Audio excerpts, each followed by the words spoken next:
Nathan Sterling adjusted his black tie for the third time that evening. Standing in the grand ballroom of the Metropolitan Plaza Hotel, crystal chandeliers hung like frozen waterfalls above hundreds of guests, dressed in designer gowns and tailored suits. This was his world, a world of wealth, power, and carefully calculated moves. At 32, he had built Sterling Technologies from a college dorm project into a $15 billion empire. Forbes called him a genius. Wall Street called him untouchable. His mother called him once a month to ask when he would settle down. Tonight's charity gala was just another obligation. Another place to be seen, to network, to maintain the image of the generous billionaire who cared about causes. He donated millions without blinking, but his heart rarely followed the money. Everything was strategy. Everything served a purpose. Across the room, Camila Torres balanced a silver tray of champagne glasses with practiced ease. Her black uniform was simple and professional, her dark hair pulled back in a neat bun. She moved through the crowd like a shadow, invisible to the people who mattered in this world. At 26, she had learned to be invisible. It was safer that way, easier. No one asked questions about the girl, who served drinks and cleared plates. But Camila was not just a waitress. Behind her tired eyes was a mind that once solved equations most mathematicians spent lifetimes chasing. She had been a doctoral candidate at Columbia University, researching quantum algorithms that could revolutionize computing. Then her mother got sick. Stage 4 cancer. No insurance. The medical bills came like an avalanche, burying her dreams under 6 figures of debt. She dropped out, took every job she could find, and watched her future disappear one shift at a time. The moment. Everything shifted. The accident happened so fast that neither of them saw it coming. A guest stepped backward without looking, bumping into Camila just as she passed behind Nathan. The tray tilted.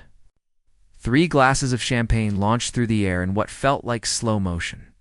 The golden liquid splashed across Nathan's custom-tailored Tom Ford suit, soaking through the fabric and dripping onto his Italian leather shoes. The ballroom seemed to freeze. Conversations stopped mid-sentence. People turned to stare. Camila's heart dropped into her stomach as she realized what she had done. Her hands trembled as she grabbed napkins from a nearby table, her voice shaking as she apologized. I'm so sorry. I'm so sorry. Please, let me help. She dabbed frantically at his jacket, her eyes filling with tears. This job paid more than her other 2 combined. She could not lose it. Not when her mother's next treatment was scheduled for Monday. Not when the rent was already 2 weeks late, but when she finally looked up at his face. Expecting anger or disgust, she found something unexpected. Nathan Sterling was not yelling. He was not calling for the manager. He was looking at her with an expression she could not quite read. Curiosity, maybe? Or something softer. It's just a suit, he said quietly, his voice cutting through her panic. It's okay. Camila blinked, confused. Men like him did not say things like that.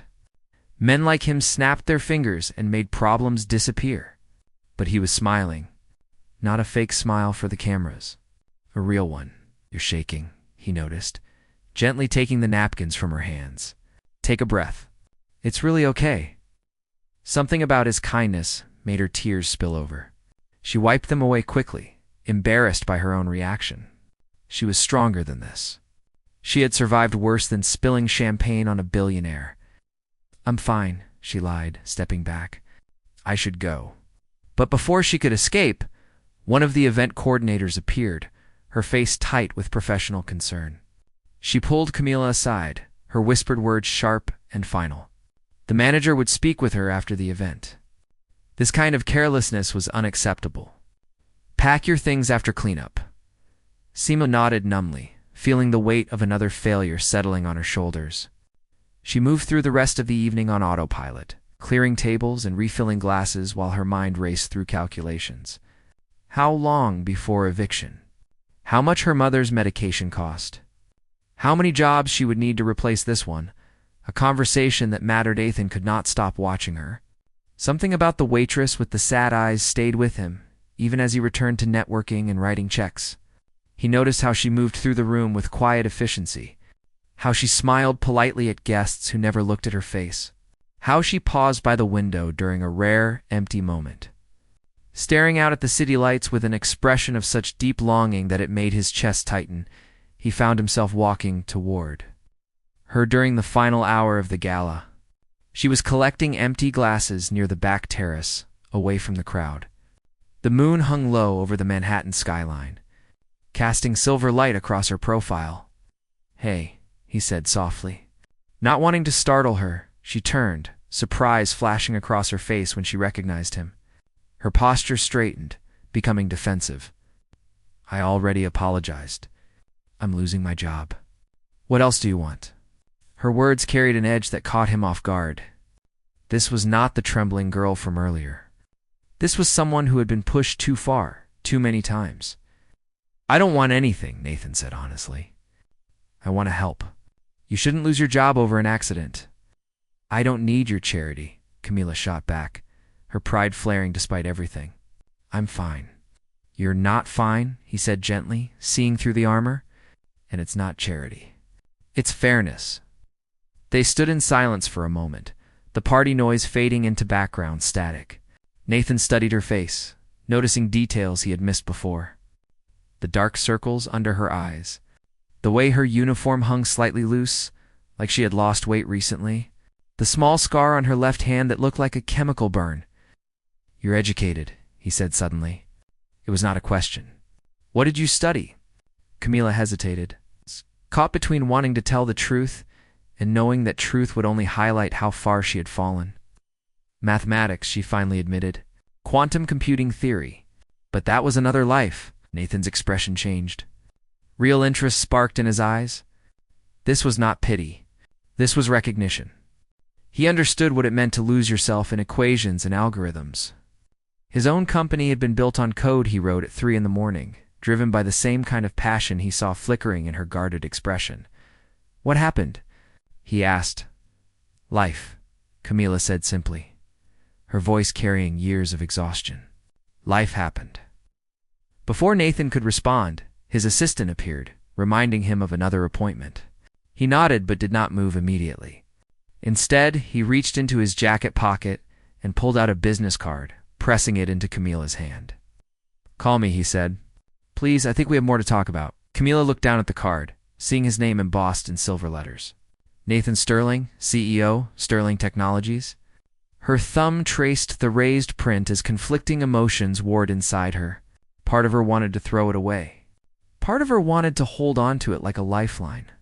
"Why?" she asked, her voice barely audible. "Why do you care?" Nathan met her eyes, and for the first time in years, he answered a question with complete honesty. "I don't know yet," he admitted, "but I want to find out."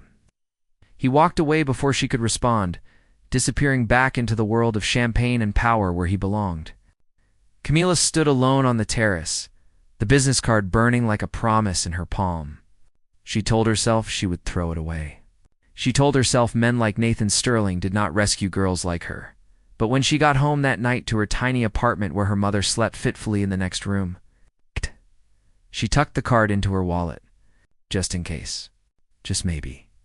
Just this once, she let herself hope that someone had seen her, really seen her, and thought she mattered. The city lights blinked outside her window like distant stars, and Camila fell asleep wondering if she had just met the man who would change everything, or if this was just another beautiful moment that would fade with the morning light.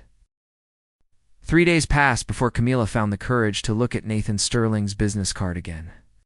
It sat in her wallet like a secret, something too fragile to touch but too important to throw away.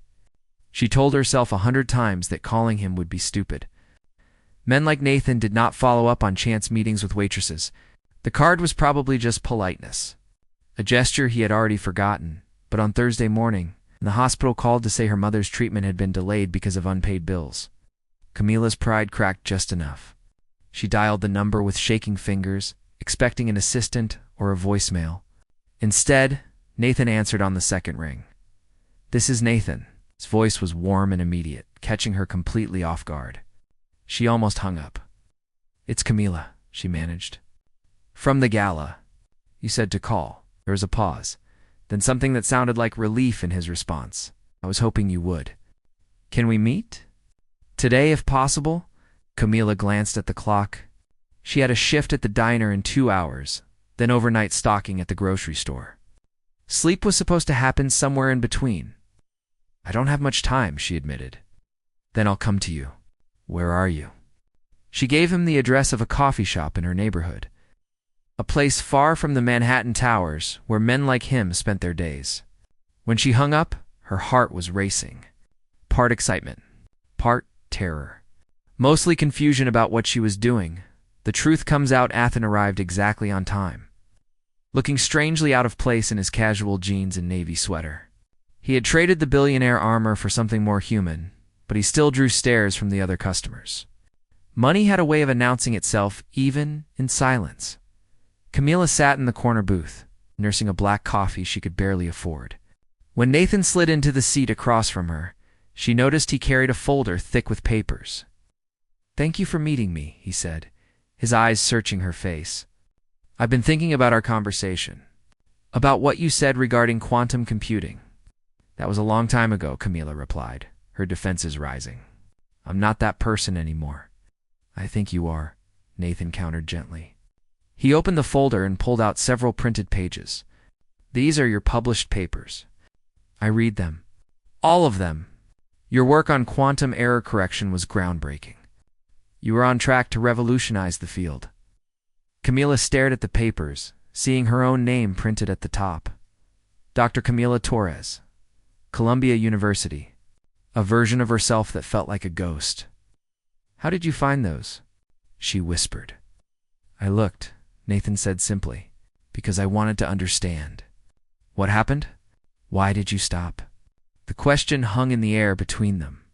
Camila had spent 2 years avoiding this conversation, avoiding the memories, avoiding the grief of losing everything she had worked for.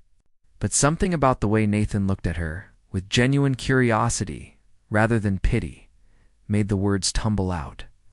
"My mother got sick. Cancer. She raised me alone after my father left. Worked 3 jobs to put me through school. When the diagnosis came, I couldn't let her face it alone." Camila's voice cracked, but she pushed through. "The bills came faster than I could count them.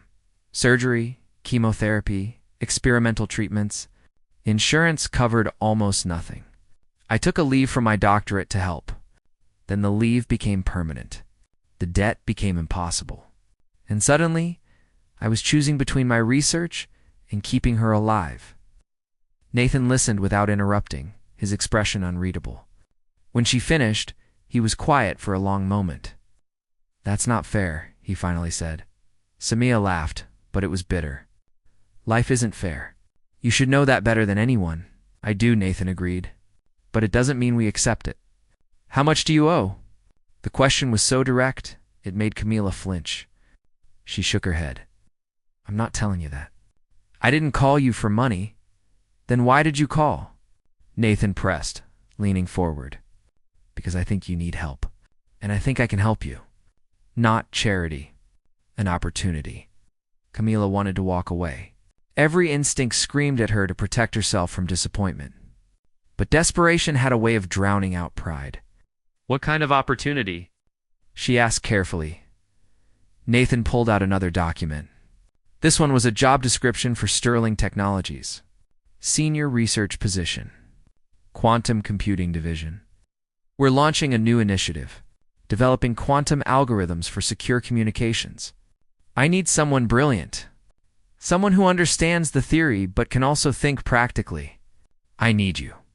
Camila read the description, her heart racing. The salary listed was more than she had made in the past 2 years combined. It was enough to clear her mother's debts. Enough to breathe again. "This is real?" she asked, not quite believing. "Completely real. I've been planning this division for months. Meeting you just confirmed what I already knew. We need people like you. People who understand what it means to fight for something that matters." A door opens the next 2 weeks moved like a dream Camila was afraid to wake from. Nathan arranged for her to interview with his research team, though it felt more like a formality. They asked her questions about quantum entanglement and error correction that she answered from memory. Her mind lighting up in ways it had not in years. She felt like herself again.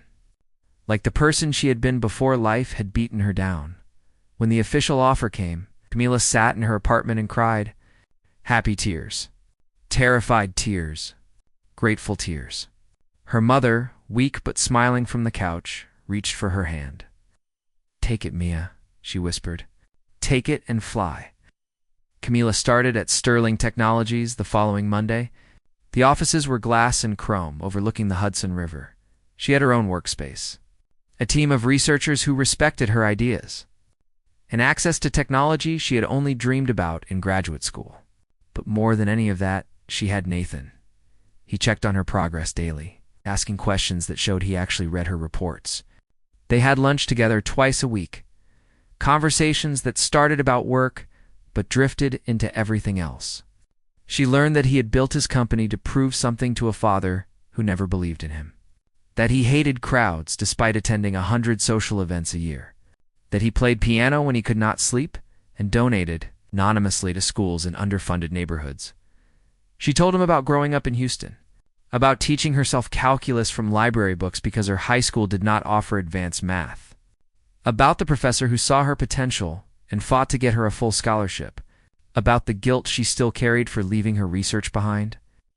You didn't leave it behind, Nathan said one afternoon as they sat in his office. You just took a different path to get back to it. That's not failure. That's survival.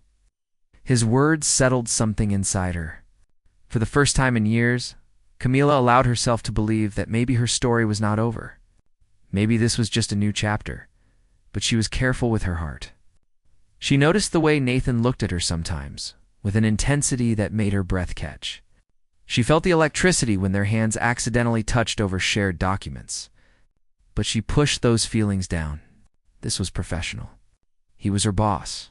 He had given her a chance when no one else would. She could not risk that for something as foolish as falling in love. The wall between them, Nathan, was fighting the same battle. Every day he spent with Camila made it harder to pretend this was just about work. He found himself thinking about her at odd hours, wondering if she had eaten lunch, if she was getting enough sleep, if she knew how extraordinary she was. His executive team noticed. His assistant made pointed comments about his schedule changes. His mother, during their monthly call, asked if he had met someone because he sounded different, happier. But Nathan held back. Camila had been through enough. She was rebuilding her life. The last thing she needed was her billionaire boss complicating everything with feelings she might not share. So he kept his distance, even though it killed him a little more each day. Then came the evening when everything shifted. Camila was working late, lost in a problem that had consumed her for days. Most of the office had gone home. The city lights sparkled through the windows like scattered diamonds. She did not hear Nathan approach until he spoke. You should go home. Get some rest. She looked up, startled. He stood in the doorway of her workspace, his tie loosened, his hair slightly mussed like he had been running his hands through it. I'm close to a breakthrough, she said, gesturing at her screens. Just a few more hours. Nathan smiled, that soft smile that made her defenses crack. He walked closer, looking at her work. This is brilliant, he said, and she could hear the genuine awe in his voice. You're brilliant. Camila shook her head. I'm just doing my job. No, Nathan said firmly. You're changing everything.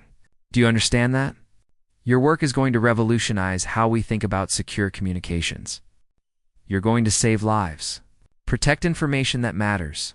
This is bigger than a job, Camila. This is legacy. What he said her name made something break open inside her. She stood up suddenly, too aware of how close they were standing, how his eyes held hers like she was the only person in the world who mattered. Nathan, she started, not knowing how to finish.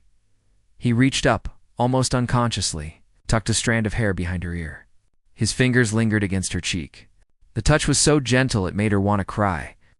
I know I shouldn't, he whispered. I know this complicates everything, but I can't stop thinking about you. Not just your mind, though. God knows that's incredible. You. The way you smile when you solve a problem. The way you care about people. The way you survived when everything tried to break you. I see you, Camila. All of you. And I can't pretend anymore that it doesn't matter. Camila's breath caught. Every rational thought told her to step back, to protect herself. But her heart was screaming something different. This is dangerous, she said softly. I know, Nathan agreed. But maybe the best things are. She let herself lean into his touch, just for a moment. Let herself imagine what it would be like to let someone in. To trust that this was real.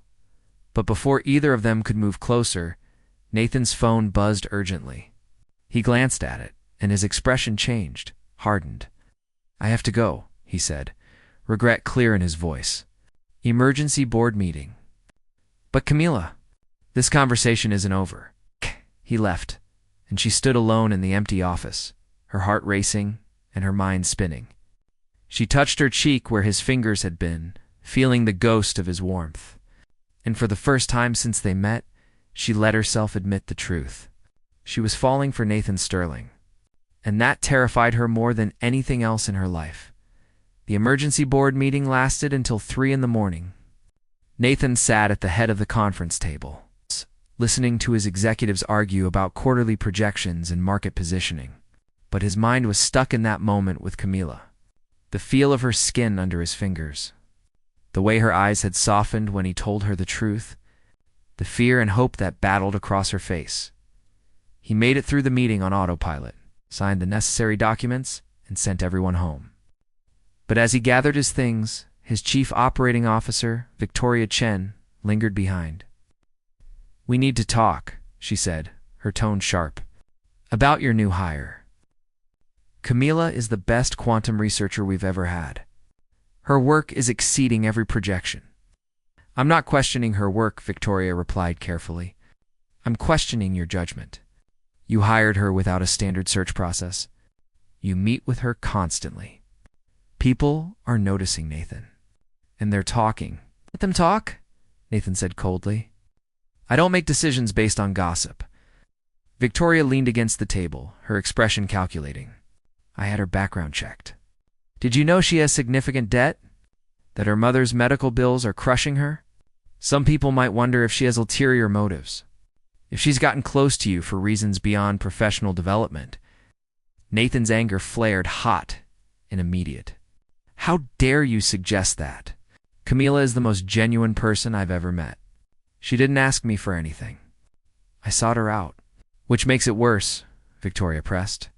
You're emotionally compromised. The board is concerned. If this becomes personal, if there's even a hint of impropriety, it could damage everything you've built. You need to create distance. For everyone's sake, Nathan wanted to argue. To defend what he felt for Camila. But Victoria's words hit the part of him that had spent his entire life protecting his empire. The part that calculated risk and understood consequences. I'll handle it, he said finally, his voice empty. Victoria nodded and left.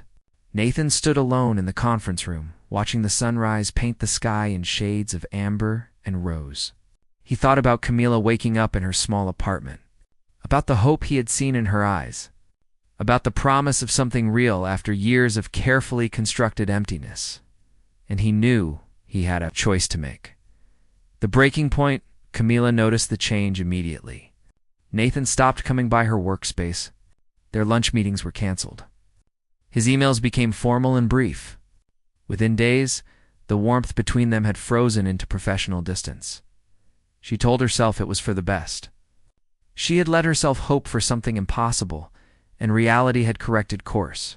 But it hurt more than she expected. Not just the loss of whatever was growing between them, but the loss of friendship, of being seen. Then the rumors started. Whispers in the break room. Looks from colleagues that ranged from pity to suspicion. Someone had leaked information about her financial situation, about her mother's illness, about how Nathan had personally recruited her. Despite her incomplete doctorate and employment gap, the implications were clear.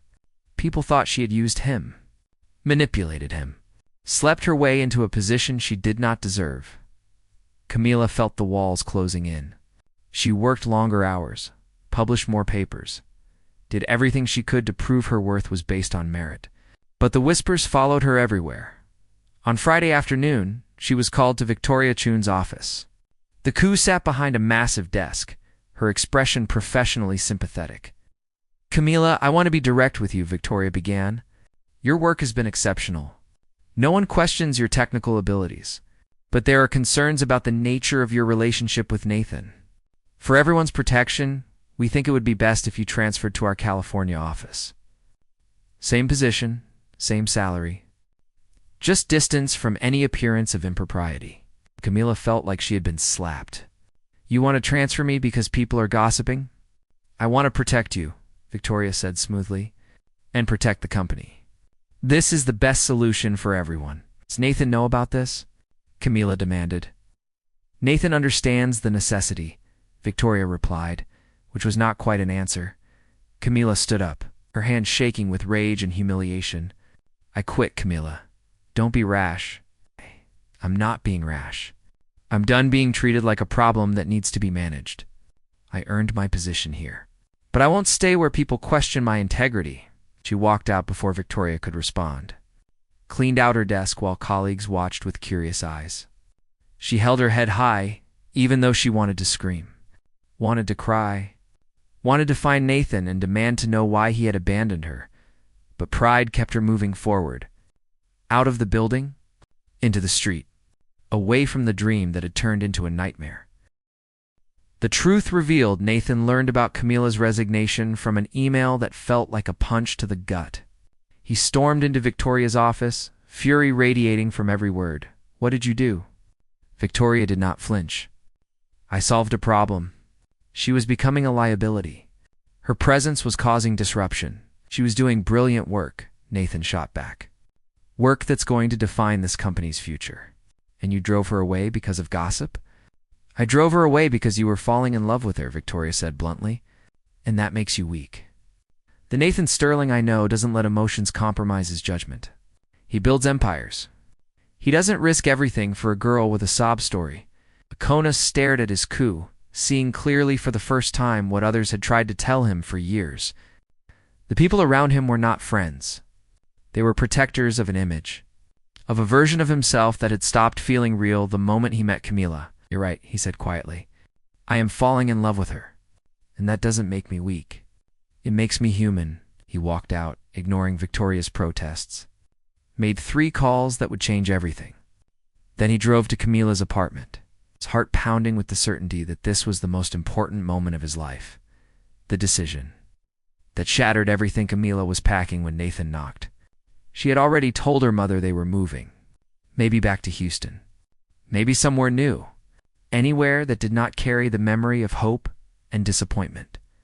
When she opened the door and saw Nathan standing there, disheveled and desperate, her first instinct was to slam it in his face. Don't, he said quickly. Please, just listen. Why should I? Camila demanded, anger and hurt warring in her voice. You threw me away the moment it became inconvenient. You let them paint me as someone who used you. Do you have any idea what that feels like? I know I failed you, Nathan said, his voice raw.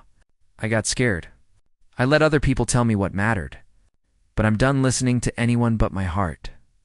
And my heart is saying that losing you is the biggest mistake I could ever make. Camila shook her head, tears streaming down her face. It's too late, Nathan. Too much has happened. Your world and mine don't mix. I was stupid to think they could. Then let me change my world, Nathan said, stepping closer. I fired Victoria today. I'm restructuring the entire company leadership, creating policies that protect employees from exactly what happened to you. But more than that, I'm choosing you, not the company, not the empire. You. He pulled out a document and handed it to her.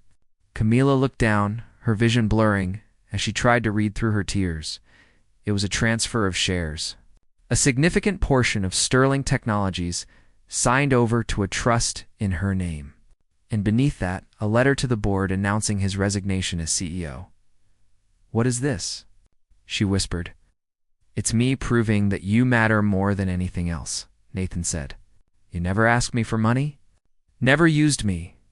You've only ever been yourself. Real and honest and brilliant. If the cost of being with you is walking away from everything I built, then that's what I'll do. Because none of it means anything without you. Akama looked up at him. searching his face for any sign of doubt. But all she saw was certainty. Love. The same terrifying, wonderful feeling that had been growing inside her.